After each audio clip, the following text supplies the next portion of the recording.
What's good? Welcome to another video, man. In this one, we're reacting to sWooZie, man. My boy. This is School Bully 2. I don't remember if I've seen one. I'm pretty sure I've seen one, but yeah, man. We gonna see what he's talking about in this one. If you guys are new to the channel, please hit the subscribe button, hit the like button, go check out sWooZie's channel, man. He got some awesome videos, awesome story, awesome animations. Let's get it. Whatever you put out into the universe, You will get it comes back to you. In middle school, there was this dude named Jake. Puberty hit Jake when he was 12. So this dude was like 6 foot tall for no reason. But the first time we got into a tiff, it was after school, we're playing basketball. Me and my cousin Shane were on the same team. Jake fouls Shane. They start getting into it. Jake grabbed my cousin. I just blacked out. I went full throttle. Charlie's Angels. You got a problem with my cousin, you got a problem with me. I run out of nowhere. I snapped and turned into Batman and I jumped on his back. 2v1. Literally in a single motion. He just cranked and then flung me like a rag doll. I was in a splint for like 3 weeks. Sleeping with a splint is not fun. Jake just started harassing me every day. Eventually Jake just got tired of the standard bullying, I guess, and then he found a new way to entertain himself. If you weren't paying attention, he would run up to you and pull down your pants. Well, it's not bad enough that I'm failing algebra and failing French class.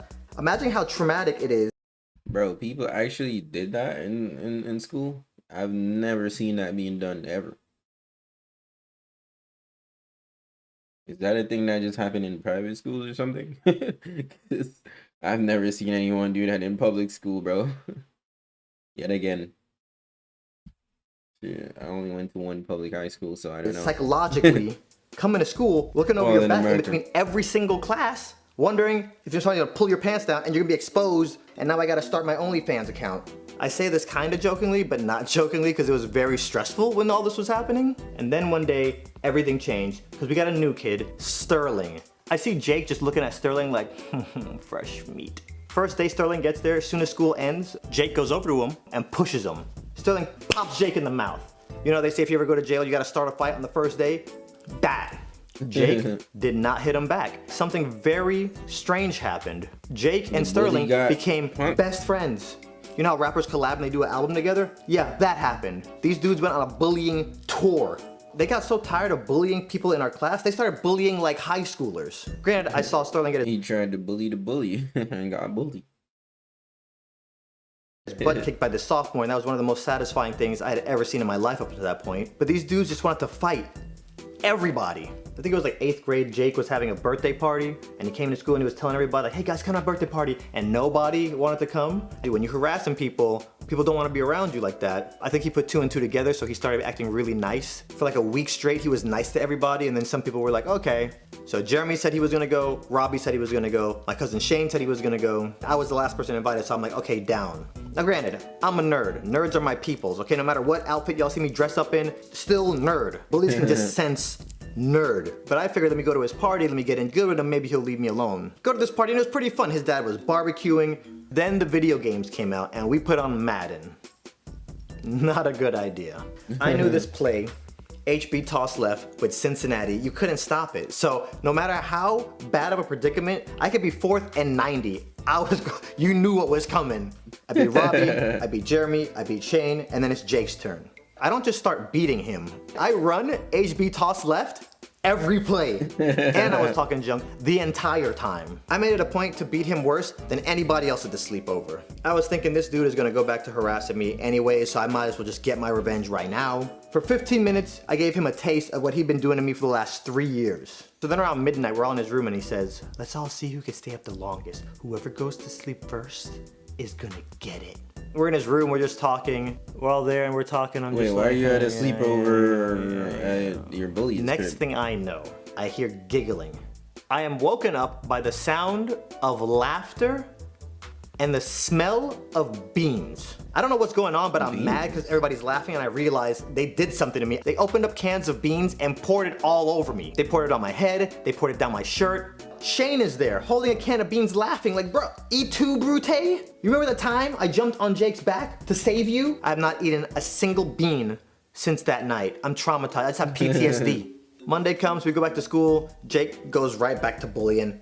everybody. This dude just made middle school a traumatic experience for every guy in our class. And once high school hit, Jake went off to a different school, I went off to a different school, never saw that dude again. So I told you all that backstory to catch you up to now. Shane has a barbecue. We're out there talking, we're catching up. You remember Jake? You remember that time I saved you? I jumped on him like I was Darkwing Duck, and then you stabbed me in the back by pouring beans all over me at his party. And then Shane goes, oh, did you hear what happened to him? No. On prom night, he went out partying, got super drunk, got in his car, drove home, and hit a construction worker, and then kept driving. The cops went and looked at the cameras and traced them back to his house, showed up and arrested him, and the judge stacked all that. Driving under the influence, speeding in a construction zone, hitting a construction worker, fleeing the scene of a crime. They gave him life in jail. He has not- Wait. How did they know he was driving under the influence?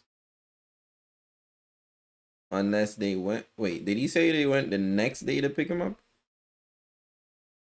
Went and looked at the camera, hit a construction worker, and then kept driving. The cops went and looked at the cameras and traced them back to his house, showed up and arrested him, and the Oh, they must have went and got him like the same... Like whenever they called or whatever. Called the cop, whoever called the cops that night or something, he must have went and got him that same night, and he was still drunk, so they got the test. Cause I don't think they would be able to charge him for driving under influence if he said he wasn't drunk. Shit, right? Like, imagine if it was the next day and he was sober again. They would have to prove that he was drunk.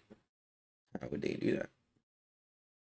the cameras and traced them back to his house, showed up and arrested him, and the judge stacked all that. Driving under the influence, speeding in a construction zone, hitting a construction worker, fleeing the scene of a crime. They gave him life in jail. He has not seen the light of day since the day after prom.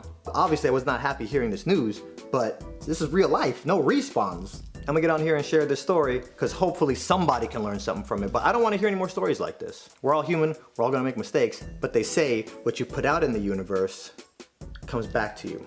Wait, you didn't say the construction worker died. Did the construction worker die?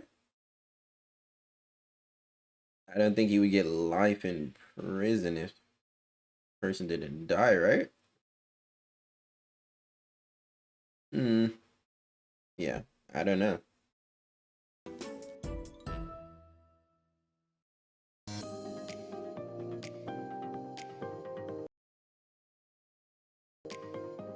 No negotiating, no haggling. Yeah, man, another amazing story from sWooZie, man. He always comes with the story, but he don't just give you the story. He's teaching you a life, giving you pointers, man, life lessons, things you can learn from. For instance, that story. Don't be a bully, man, because karma is a bee. But yeah, if you guys enjoy my reaction, hit the subscribe button, man. Go check out sWooZie's channel, check out all his other videos. Comment, let me know what you guys think. Hit the like button. I'm out of here, man. I'll catch y'all later.